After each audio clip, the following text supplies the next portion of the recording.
सभी प्यारे भक्तों को मेरी राधे राधे। आज हम श्रीमद् भागवत महापुराण सप्ताह कथा एक सदग्रंथ चतुर्थ स्कंद का अध्याय 26 करने जा रहे हैं, जिसमें राजा पुरंजन का शिकार खेलने जाना और रानी का उन पर कुपित होना बताया गया है। पुरंजनपुरी पर चंडवेग की चढ़ाई तथा काल कन्या का नारद को शाप, यह अध्याय 27 में बताया गया है। ओम नमो भगवते वासुदेवाय नमः। ओम श्री गणेशाय नमः। ओम श्री आशुतोषाय नमः। अध्याय 26, राजा पुरंजन का शिकार खेलने जाना और रानी का कुपित होना। श्री नारद जी कहते हैं, राजन, एक दिन राजा पुरंजन अपना विशाल धनुष, सोने का कवच और अक्षय तरकस धारण कर अपने 11वें सेनापति के साथ 5 घोड़े के शीघ्रगामी रथ पर बैठकर पंचप्रस्थ नाम के वन में गया। उस रथ में 2 ईशादंड अर्थात बम्ब, 2 पहिए, 1 धुरी, 3 ध्वज दंड, 5 डोरियां, 1 लगाम, 1 सारथी, 1 बैठने का स्थान, 2 जुएं, 5 आयुध और 7 आवरण थे। वह 5 प्रकार की चालों से चलता था तथा उसका साज बाज बहुत सुनहरा था। वन में जाकर उसने खरगोश, सुअर, भैंसे, नीलगाय, कृष्ण मृग, शाही तथा अन्य बहुत से पशुओं का वध कर डाला था। थक जाने पर भूख प्यास से व्याकुल वह राजमहल लौट आया। स्नान भोजन आदि के बाद उसे प्रिया की याद आई। वह उसे ढूंढने लगा किंतु वह नहीं मिली। तब उदास हो उसने अंतपुर की स्त्रियों से पूछा कि सुंदरियों, वह स्वामिनी, अपनी स्वामिनी के बारे में बताओ, वह कहाँ है? उन स्त्रियों ने कहा, महाराज, मालूम नहीं। आज आपकी प्रिया ने क्या ठानी है? देखिए, वे बिना बिछोने के पृथ्वी पर पड़ी हुई हैं। उस स्त्री के संग से राजा पुरंजन का विवेक नष्ट हो चुका था। श्री नारद जी कहते हैं, राजन, अपनी रानी को पृथ्वी पर अस्त व्यस्त देखकर वह व्याकुल हो गया। उसने मधुर वचनों से उसे बहुत समझाया। वह उसे धीरे धीरे मनाने लगा। पहले उसने उसके चरण छुए और फिर गोद में बिठाकर बड़े प्यार से कहा, मनस्विनी, अब यह क्रोध दूर करो। मधुर मुस्कानमयी चितवन से सुशोभित अपना मनोहर मुखड़ा दिखाओ। यदि किसी दूसरे ने तुम्हारा कोई अपराध किया हो तो उसे बताओ। यदि वह अपराधी ब्राह्मण कुल का नहीं है तो मैं उसे अभी दंड देता हूँ।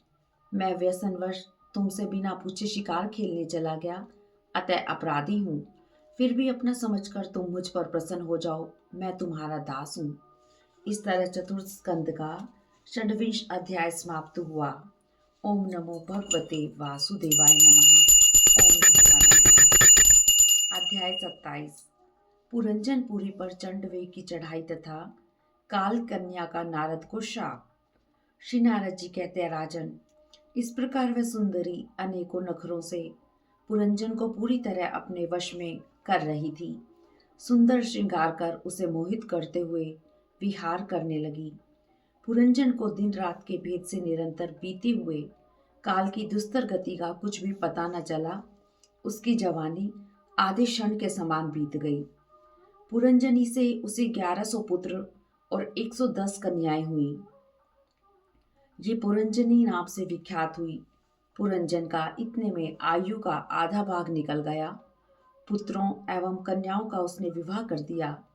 पुत्रों में से प्रत्येक को 100 पुत्र हुए। उनसे वृद्धि को प्राप्त कर पुरंजन का वंश सारे पांचाल देश में फैल गया।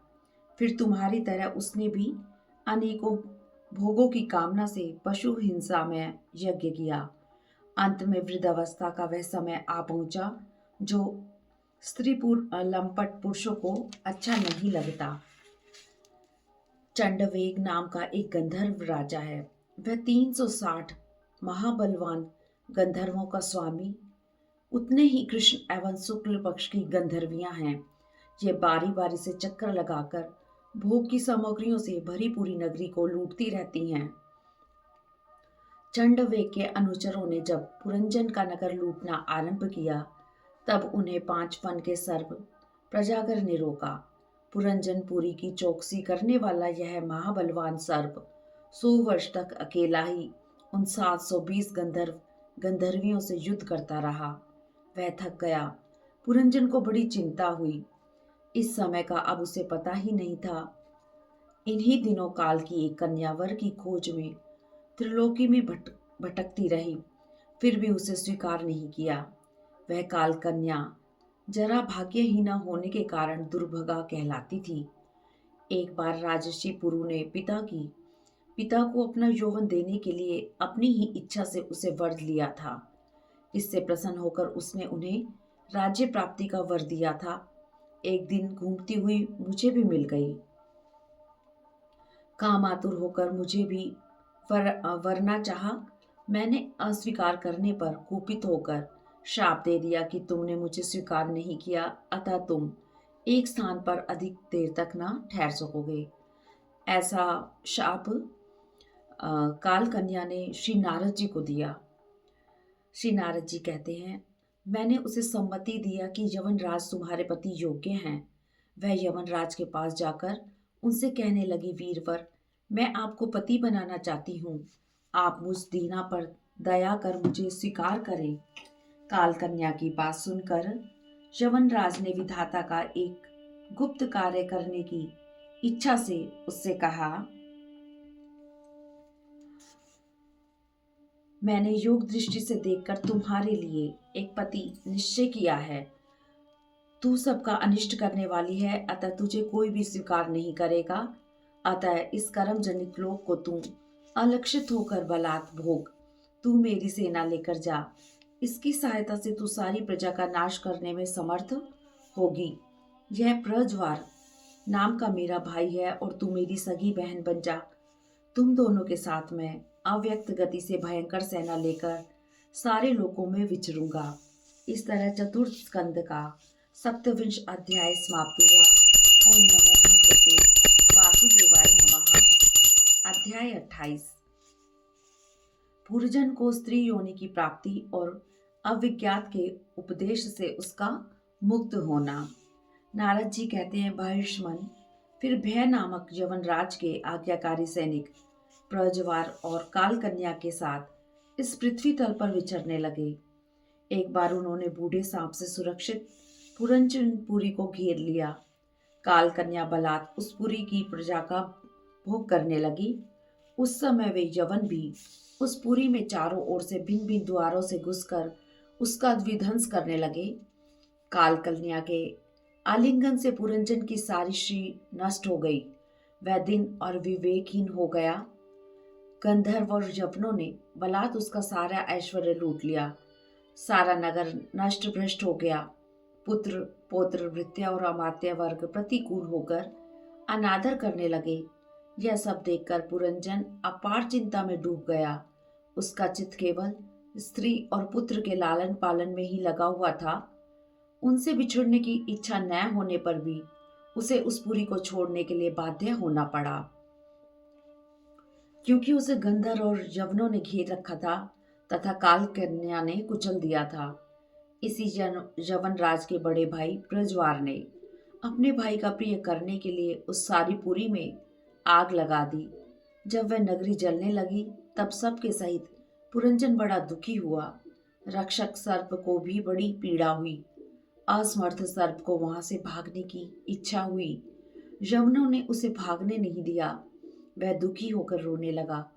पुरंजन दीनहीन होकर चिंता करने लगा, मेरे परलोक चले जाने पर मेरी पत्नी असहाय हो जाएगी। यह सदा मेरी ही सेवा में तत्पर रहती थी। एकमात्र मेरे ही सारे रहने वाले ये पुत्र और पुत्री भी कैसे जीवन धारण करेंगे।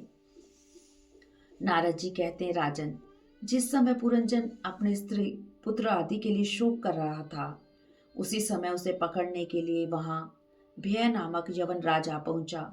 यवन लोग उसे पशु के समान बांधकर अपने स्थान की ओर चल पड़े। पुरंजन के अनुचर लोग शोकाकुल उसके साथ हो लिए। सर्प भी इन सब के साथ चल दिया। उसके जाते ही सारा नगर छिन्न भिन्न होकर अपने कारण में लीन हो गया। इस प्रकार यवन राज के बल पूर्वक खींचने पर भी पुरंजन अज्ञानवश अपने हितैषी मित्र अविज्ञात का स्मरण नहीं किया। उस निर्दय पुरंजन ने जिन यज्ञ पशुओं को बलि दी थी, वे उसकी दी हुई पीड़ा को याद करके उसे क्रोधपूर्वक कुठारों से काटने लगे। वह वर्षों तक विवेकहीन अवस्था में अपार अंधकार में पड़ा निरंतर कष्ट भोगता रहा। स्त्री की आसक्ति से उसकी यह दुर्गति हुई थी। अंत समय में भी वह उसी का चिंतन करता रहा। अतः दूसरे जन्म में वह विदर्भ राज के घर सुंदरी कन्या होकर उत्पन्न हुआ। जवान होने पर उसके पिता विदर्भ राज ने घोषित किया कि मेरी कन्या से सबसे बड़ा वीर ही विवाह कर सकेगा। पांड्य नरेश महाराज मल्यध्वज ने समर भूमि में सभी राजाओं पर विजय प्राप्त कर उसके साथ विवाह किया। उससे मल्यध्वज ने एक श्याम लोचना कन्या और उससे छोटे 7 पुत्र उत्पन्न किए। वे सभी बड़े होकर द्रविड़ देश के 7 राजा हुए। उनमें से प्रत्येक के बहुत बहुत पुत्र उत्पन्न हुए, जिनके वंशधर इस पृथ्वी को मनवंतर के अंत तक तथा उसके बाद भी भोगेंगे। मल्यध्वज की पुत्री बड़ी व्रतशीला थी। उसके साथ अगस्त्य ऋषि का विवाह हुआ। उससे उन्हें दृढ़च्युत नाम का पुत्र हुआ। दृढ़च्युत का पुत्र इदम्वहा हुआ। अंत में राजर्षि मल्यध्वज पृथ्वी को पुत्रों में बांटकर भगवान श्री कृष्ण की आराधना करने की इच्छा से अपनी पत्नी वैदर्भी के साथ मल्य पर्वत पर चले गए। वहां चंद्रवसा, ताम्रपर्णी और वटोदका नामक 3 नदियों के पवित्र जल में स्नान कर कंदमूल और फल आदि आहार का सेवन करते हुए कठोर तप किए। तप और उपासना से वासनाओं को निर्मूल कर यम नियम आदि द्वारा इंद्रिय, प्राण और मन को वश में करके वे आत्मा में ब्रह्म भावना करने लगे। इस प्रकार 100 दिव्य वर्षों तक वासुदेव में चित्त लगाकर स्थानों के समान निश्चल भाव से एक ही स्थान पर बैठे रहे। उन्होंने देखा कि अंतःकरण की वृत्ति का प्रकाशक आत्मा स्वप्न अवस्था की भांति देह आदि समस्त उपाधियों में व्याप्त तथा उनसे पृथक भी है। ऐसा अनुभव करके वे सब ओर से उदासीन हो गए। अपनी आत्मा को परब्रह्म में और परब्रह्म को आत्मा में अभिन्न रूप से देखते हुए अंत में इस अभेद चिंतन को भी त्याग कर वह सर्वदा शांत हो गए।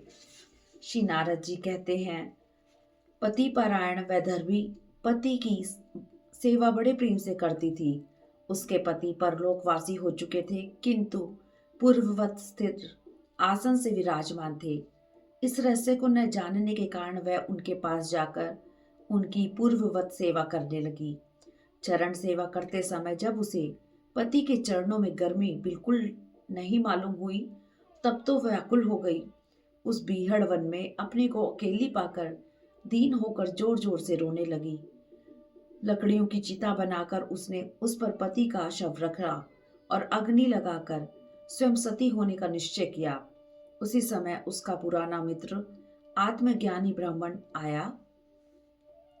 उसने उस रोती हुई अबला को मधुर वाणी से समझाते हुए कहा।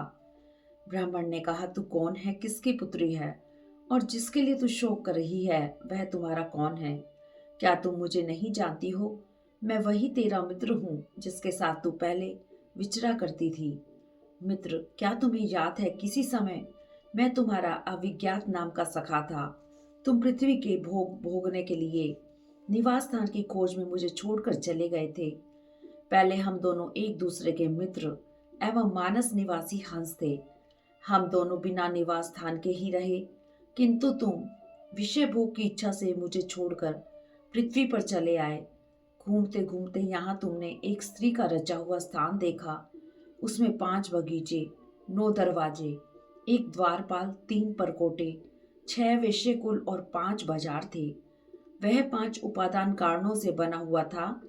उसकी स्वामिनी एक स्त्री थी।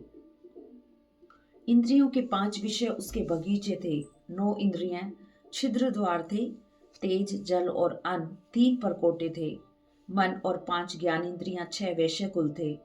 क्रिया शक्ति रूप कर्म इंद्रियां ही बाजार थी। 5 भूति उसके कभी क्षीण न होने वाले उपादान कारण थे और बुद्धि शक्ति ही उसकी स्वामिनी थी। उस नगर में प्रवेश करने पर पुरुष ज्ञान शून्य हो जाता है, अपने स्वरूप को भूल जाता है। उस नगर की स्वामिनी के फंदे में पड़कर उसके साथ विहार करते करते तुम भी अपने स्वरूप को भूल गए और तुम्हारी यह दुर्दशा हुई। ब्राह्मण ने कहा, भाई तुम ना तो विदर्भ राज की पुत्री हो, न यह मल्यध्वज तुम्हारा पति ही, जिसने तुम्हें 9 द्वारों के नगर में बंद किया था, उस पुरंजनी के पति भी तुम नहीं हो। पहले जन्म में तुम पुरुष थे और अब सती स्त्री मानते हो। यह सब मेरी माया है, तुम ना पुरुष हो ना स्त्री, हम तो हंस हैं। हमारे वास्तविक स्वरूप का अनुभव करो। जो मैं अर्थात ईश्वर हूँ, वही तुम अर्थात जीव हो। मैं भी वही हूँ जो तुम हो, हम दोनों में कोई अंतर नहीं है। इस प्रकार जब हंस अर्थात ईश्वर ने उसे सावधान किया, तब वह मित्र हंस अर्थात जीव अपने स्वरूप में स्थित हो गया और उसे अपने मित्र के बिछोह से भूला हुआ मालूम हुआ। आत्मज्ञान फिर से प्राप्त हो गया। श्री नारद जी कहते हैं, राजन, मैंने तुम्हें परोक्ष रूप से यह आत्मज्ञान का दिग्दर्शन करवाया है। श्री हरि को परोक्ष वर्णन ही प्रिय है। इस तरह चतुर्थ स्कंद का 28वां अध्याय समाप्त हुआ। ओम नमो भगवते वासुदेवाय नमः। अध्याय 29। पुरंजन उपाख्यान का तात्पर्य क्या है? इसे हमें बहुत ही ध्यान पूर्वक सुनना चाहिए, क्योंकि हमारे शरीर का जो मकसद है, किस कारण से वह धरती पर आया है और किस वजह से हम प्रभु की शरण में आए हैं, सारा कुछ इसमें वर्णन किया गया है। राजा प्राचीन बरहीर ने कहा, भगवान, आपके वचनों का अभिप्राय मैं पूरा नहीं समझ पाया। विवेकी पुरुष ही इसका तात्पर्य समझ सकते हैं, हम जैसे कर्म मोहित जीव नहीं। श्री नारद जी ने कहा, राजन, पुरंजन नगर का निर्माता जीव है। वह अपने लिए 2, 3, 4 अथवा बहुत पैरों वाला या बिना पैरों का शरीर रूप पुर तैयार कर लेता है। उस जीव का सखा अविज्ञात नामक ईश्वर है। जीवों को उसका पता नहीं चलता, इसी से उसे अविज्ञात कहा गया है। जीव ने जब विषयों को भोगने की इच्छा की, तब उसने दूसरे शरीरों की अपेक्षा 9 द्वार 2 हाथ पैरों वाला मानव देही ही पसंद किया। बुद्धि या अविद्या ही पुरंजनी नाम की स्त्री हैं। इसी के कारण देह और इंद्रिया आदि में मेरेपन का भाव उत्पन्न होता है और पुरुष इसी का आश्रय लेकर शरीर में इंद्रियों द्वारा विषयों को भोगता है। 10 इंद्रियां ही उसके मित्र हैं, जिससे सब प्रकार के ज्ञान और कर्म होते हैं। इंद्रियों की वृत्तियों वाला प्राण वायु ही नगर की रक्षा करने वाला 5 फन का सर्प है। दोनों प्रकार की इंद्रियों का नायक मन ही 11वां महाबली योद्धा है। शब्द आदि 5 विषय ही पांचाल देश हैं, जिसके बीच में वह नगर बसा हुआ है। उस नगर के 2 द्वार, 2 नेत्र गोलक, 2 नासा छिद्र और 2 कर्ण छिद्र हैं। इनके साथ मुख, लिंग और गुदा, ये 3 और मिलाकर कुल 9 द्वार हैं। इन्हीं में होकर वह जीव इंद्रियों के साथ बाह्य विषयों में जाता है। इसमें 2 नेत्र गोलक, 2 नासा छिद्र और 1 मुख से ये 5 पूर्व के द्वार हैं। दाहिने कान को दक्षिण का और बाएं कान को उत्तर का द्वार समझना चाहिए। गुदा और लिंग, ये नीचे के 2 छिद्र पश्चिम के द्वार हैं। खगोता और आविर्मुखी नाम के जो 2 द्वार एक स्थान पर बताए गए थे, वे नेत्र गोलक हैं तथा रूप विभ्राजित नाम का देश है, जिनका इन द्वारों से जीव चक्षु इंद्रिय की सहायता से अनुभव करता है। चक्षु इंद्रियों को ही पहले धूमान नाम का सखा कहा गया है। दोनों नासा छिद्र ही नलिनी और नालिनी के नाम के द्वार हैं और नासिका का विषय गंध ही सौरभ देश है और घ्राण इंद्रियां अवधूत नाम का मित्र है। मुख मुख्य द्वार है, उसमें रहने वाला वाग इंद्रिय विपण है और रस इंद्रिय रसविद अर्थात रसज्ञ नाम का मित्र है। वाणी का व्यापार आपण है तरह तरह का अन्न बहुधन है। दाहिना कान पितृहु और बाया कान देवहु कहा गया है। कर्म कांड रूप प्रवृत्ति मार्ग का शास्त्र और उपासना कांड रूप निवृत्ति मार्ग का शास्त्र हुई क्रमशः दक्षिण और उत्तर पांचाल देश है। इन्हें श्रवण इंद्रिय रूप श्रुतधर की सहायता से सुनकर जीव क्रमशः पितृयान और देवयान मार्गों में जाता है। लिंग आसुरी नाम का पश्चिमी द्वार है। स्त्री प्रसंग ग्रामक नाम का देश है और लिंग में रहने वाला उपस्थ इंद्रिय दुर्मद नाम का मित्र है। गुदा नृतति नाम का पश्चिमी द्वार है। नरक वैशस नाम का देश है और गुदा में स्थित वायु इंद्रिय लुप्तक नाम का मित्र है। दो अंधे पुरुष हाथ और पांव हैं। इन्हीं की सहायता से पुरुष सब काम करता है और सर्वत्र आता जाता है। श्री नारद जी कहते हैं, राजन, हृदय अंतपुर है, उसमें रहने वाला मन विशुचि अर्थात विशुचीन नाम का प्रधान सेवक है। जीव मन के सत्वादी गुणों के कारण ही हर्ष रूप विकार या मोह को प्राप्त होता है। बुद्धि अर्थात पुरिंजनी जिस प्रकार स्वप्न अवस्था में विकार को प्राप्त होती है और जागृत अवस्था में इंद्रिय आदि को विकृत करती है, उसके गुणों में लिप्त होकर आत्मा अर्थात जीव भी उसी रूप में उसकी वृत्तियों का अनुकरण करने को बाध्य होता है।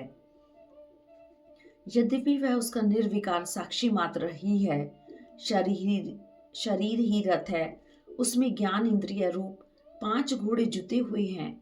गतिहीन होते हुए भी देखने में संवत्सर रूप काल के समान ही उसका अप्रतिहत वेग है। पुण्य और पाप उसके पहिए हैं। 3 गुण ध्वजा हैं, 5 गुण डोरियां हैं। मन बागडोर, बुद्धि सारथी, हृदय बैठने का स्थान है। सुख दुख आदि द्वंद्व जुए हैं। इंद्रियों के 5 विषय उसमें रखे हुए आयुध हैं और त्वचा आदि 7 धातुएं उसके आवरण हैं। 5 कर्म इंद्रियां उसकी 5 प्रकार की गति हैं। इस रथ पर चढ़कर रथी रूपी यह जीव मृग तृष्णा के समान मिथ्या विषयों की ओर दौड़ता है।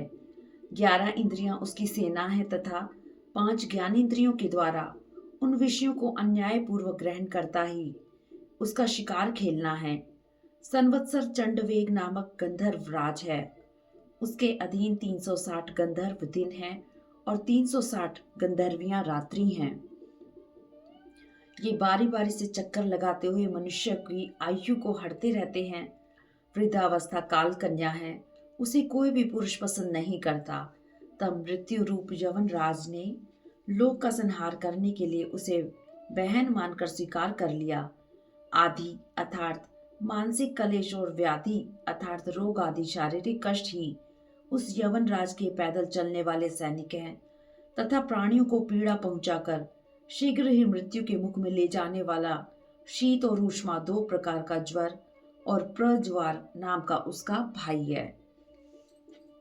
श्री नारद जी कहते हैं, राजन, इस प्रकार यह देह अभिमानी जीव अज्ञान से आच्छादित होकर अनेक प्रकार के आदि भौतिक, आध्यात्मिक और आदि देवी कष्ट भोगता हुआ 100 वर्ष तक मनुष्य शरीर में पड़ा रहता है। स्वयं प्रकाश होते हुए भी प्रकृति के गुणों में बंधे रहने के कारण आत्म स्वरूप श्री हरि के रूप को नहीं जानता। त्रिगुणात्मक कर्मों को करता हुआ भिन्न भिन्न योनियों में जन्म लेता रहता है। जन्म मरण रूप संसार से मुक्ति का आत्यंतिक उपाय आत्मज्ञान है, किंतु कर्मों में बंधा हुआ जीव इस ओर ध्यान नहीं देता। आत्मज्ञान श्री हरि में सुदृढ़ भक्ति होने पर ही संभव है। यह भक्ति भगवान की कथाओं के आश्रित रहती है। अतः जो श्रद्धा पूर्वक हरि कथा को सुनता या पढ़ता है उसे यह भक्ति शीघ्र प्राप्त हो जाती है। बड़े दुख की बात है कि स्वभावतः प्राप्त होने वाले शुद्धा पिपासा आदि विघ्नों से सदा घिरा हुआ जीव समुदाय श्री हरि की कथा अमृत सिंधु से प्रेम नहीं करता। तब उपासना और समाधि के द्वारा श्री हरि को नहीं जाना जा सकता। साक्षात ब्रह्मा एवं शंकर जी भी तब उपासना एवं समाधि से उन्हें जान नहीं पाए।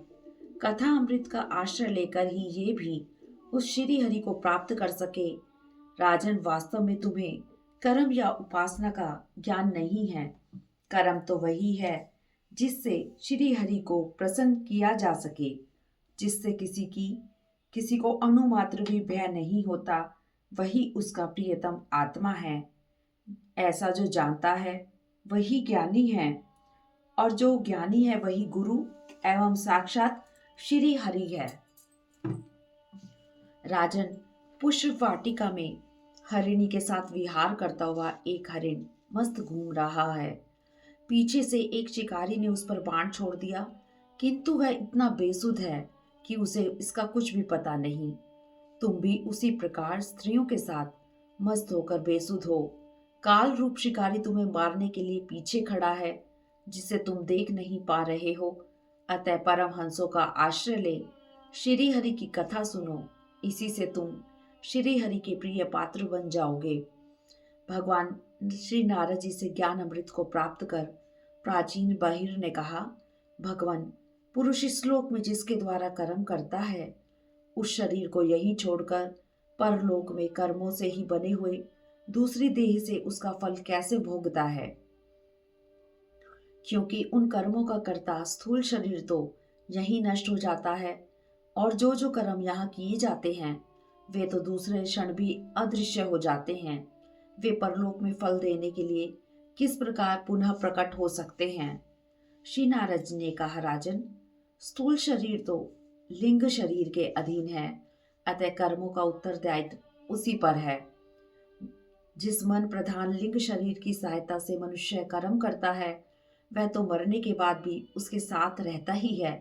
अतः वह परलोक में अपरोक्ष रूप से स्वयं उसी के द्वारा उनका फल भोगता है।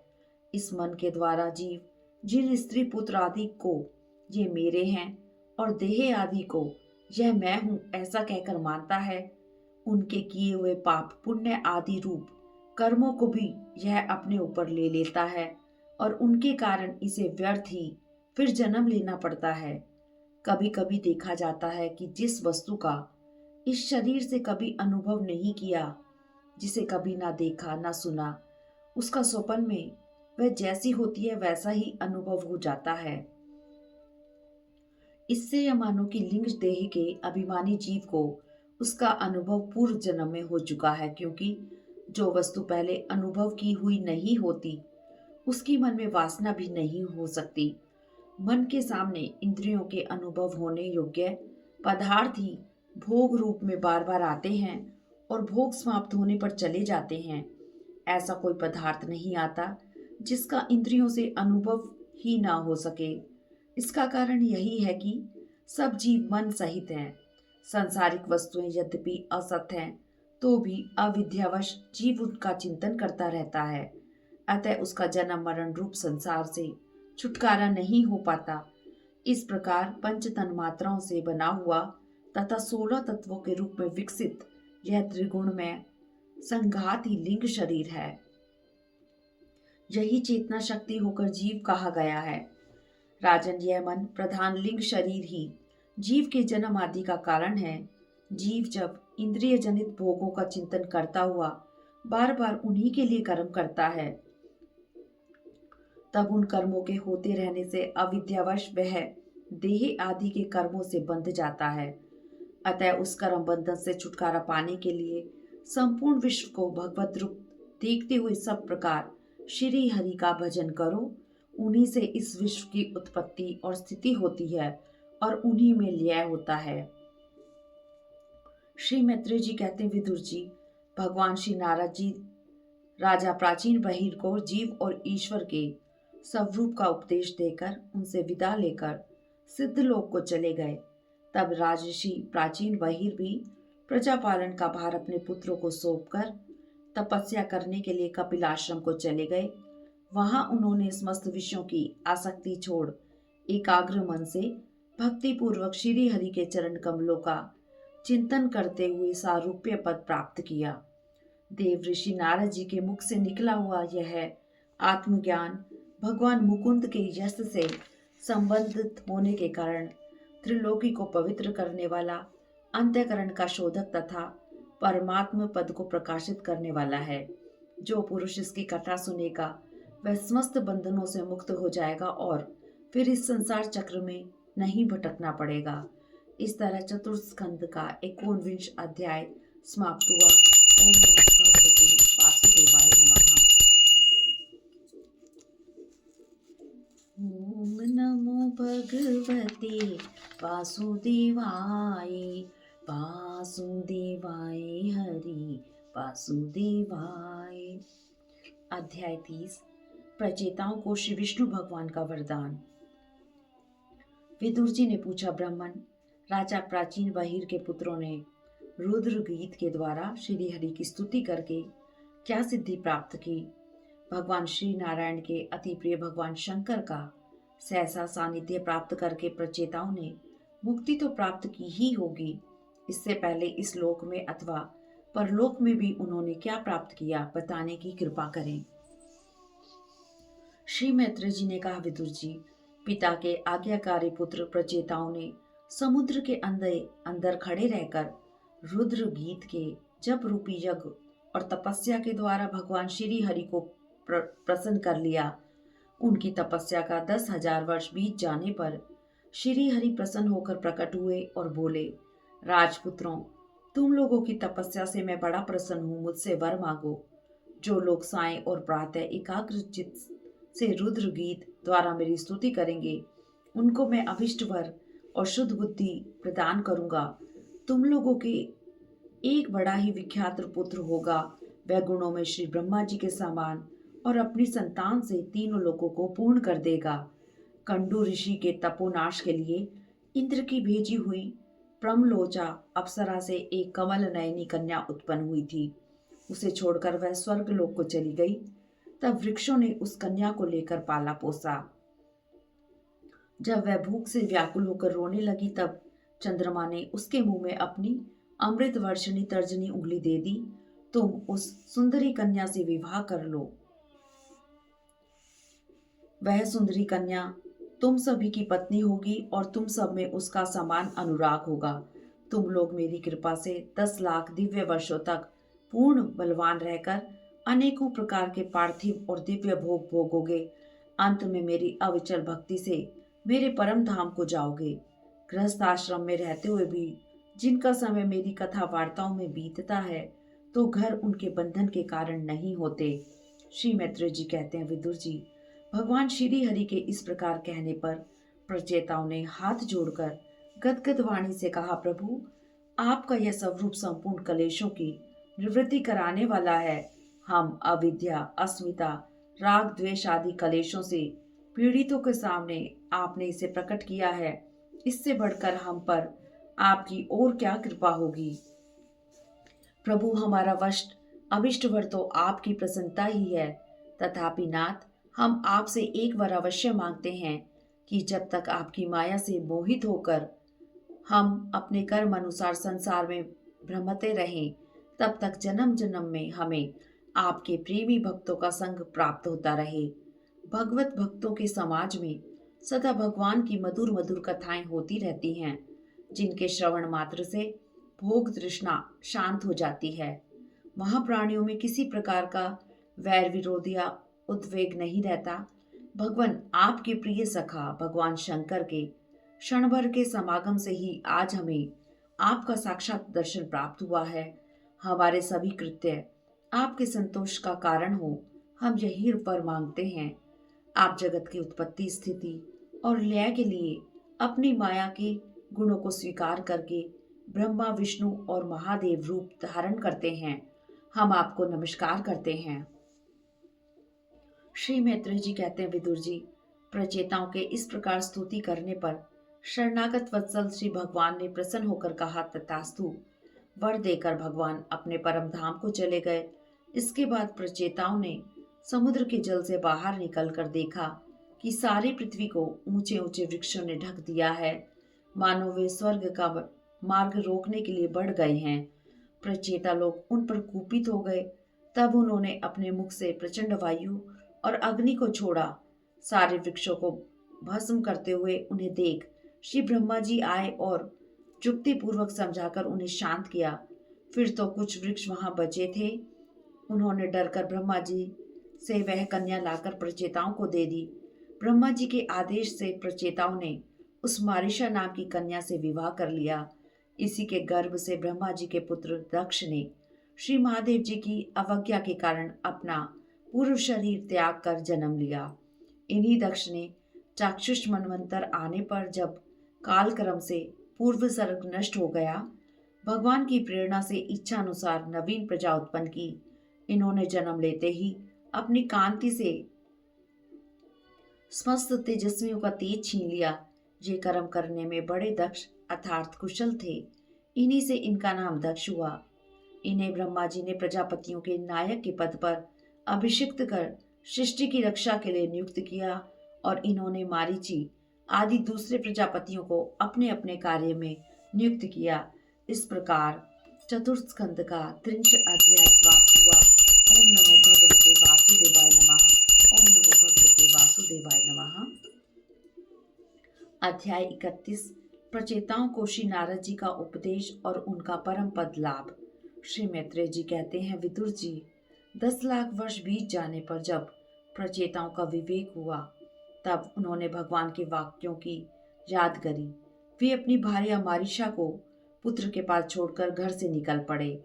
वे पश्चिम दिशा में समुद्र के तट पर जांजलि मुनि के सिद्धि प्राप्ति स्थल पर जा पहुंचे, जिससे समस्त भूतों में एक ही आत्म तत्व विराजमान है, ऐसा ज्ञान होता है। उस आत्म विचार रूप ब्रह्म सत्र का संकल्प करके बैठ गए। उन्होंने प्राण, मन, वाणी और दृष्टि को वश में कर शरीर को निश्चेष्ट स्थिर कर और सीधा रखते हुए आसन को जीत कर चित्त को विशुद्ध कर ब्रह्मा में लीन कर दिया। ऐसी स्थिति में उन्हें नारद जी ने देखा। श्री नारद जी को देखकर प्रचेतागण खड़े हो गए। प्रणाम कर आदर सत्कार पूर्वक उनकी पूजा कर कहने लगे, देव ऋषि, हमारे बड़े भाग्य हैं, आपका दर्शन हुआ। भगवान शिव और श्री विष्णु ने हमें जो उपदेश दिया था, उसे गृहस्थी में आसक्त रहने के कारण हम भूल गए हैं। अतः उस अध्यात्म ज्ञान को आप फिर से प्रकाशित कर दीजिए, जिससे हमारा उद्धार हो जाए। श्री नारद जी ने कहा, राजाओं, इस लोक में मनुष्य का वही जन्म, कर्म, आयु, मन और वाणी सफल है जिसके द्वारा श्री हरि का सेवन किया जाए।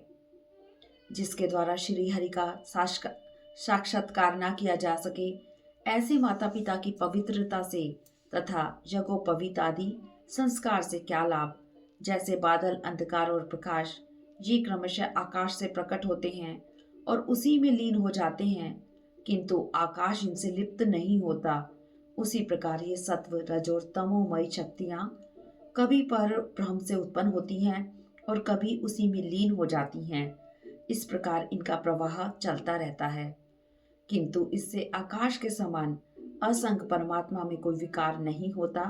अतः तुम लोग ब्रह्मा आदि समस्त लोकपालों के भी अधीश्वर श्री हरि को अपने से अभिन्न मानते हुए भजो, क्योंकि वे ही समस्त देहधारियों में एकमात्र आत्मा हैं। वे ही जगत के निमित्त कारण, काल, उपादान कारण, प्रधान और नियंता पुरुषोत्तम पुरुष हैं। वे ही अपनी काल शक्ति से इस गुणों के प्रवाह रूप प्रपंच का संहार कर देते हैं। श्री मैत्रेय जी कहते हैं, विदुर जी, श्री नारद जी ने प्रचेताओं को इस उपदेश के साथ साथ और भी बहुत सी भगवत संबंधी बातें बताई। फिर वे ब्रह्मलोक को चले गए। प्रचेतागण भी उनके मुख से संपूर्ण जगत के पाप रूपी मल को दूर करने वाले भगवत चरित को सुनकर भगवान के चरण कमलों का चिंतन करने लगे और अंत में भगवत धाम को प्राप्त हुए। श्री सुखदेव जी कहते हैं, राजन, यहाँ तक स्वयंभू मनु के पुत्र उतानपाद के वंश का वर्णन हुआ। अब प्रियव्रत के वंश का वर्णन करूंगा। राजा प्रियव्रत ने श्री नारद जी से आत्मज्ञान का उपदेश पाकर भी राज्य भोग किया था तथा अंत में इस संपूर्ण पृथ्वी को अपने पुत्रों में बांटकर वे भगवान के परम धाम को प्राप्त हो गए थे। इधर श्री मैत्रेय जी के मुख से यह भगवद गुण अनुवाद युक्त पवित्र कथा सुनकर विदुर जी प्रेम मग्न हो गए। उन्होंने अपना मस्तक मुनिवर मैत्रेय जी के चरणों पर रख दिया और कहने लगे, महायोगिन, आपने करुणा करके मुझे अज्ञान अंधकार के उस पार पहुंचा दिया है। जहाँ श्री हरि विराजते हैं। इस प्रकार मैत्रेय जी को कृतज्ञता सूचक वचन कहकर तथा प्रणाम कर विदुर जी ने उनसे आज्ञा ली और फिर अपने बंधुजनों से मिलने के लिए वे हस्तिनापुर चले गए। जो भी पुरुष भगवान के शरणागत परम भागवत राजाओं का यह चरित्र सुनेगा, उसे दीर्घ आयु, धन, सुयश, क्षेम, ऐश्वर्य और सद्गति की प्राप्ति होगी। चतुर्थ स्कंद का 31 अध्याय समाप्त हुआ। श्रीमद् भागवत महापुराण सप्ताह कथा एक सद ग्रंथ नामक महापुराण का चतुर्थ स्कंद समाप्त हुआ। ओम नमो भगवते वासुदेवाय नमः। ओम नमो भगवते वासुदेवाय नमः। इस तरह श्रीमद् भागवत महापुराण का चतुर्थ स्कंद पूर्ण हुआ। हरिओम तत्सत। हरिओम तत्सत। ओम नमो भगवते वासुदेवाय। वासुदेवाय हरि वासुदेवाय। ओम नमो भगवते वासुदेवाय। वासुदेवाय हरि वासुदेवाय। वासुदेवाय हरि वासुदेवाय। वासुदेवाय हरि वासुदेवाय। सभी को मेरी राधे राधे।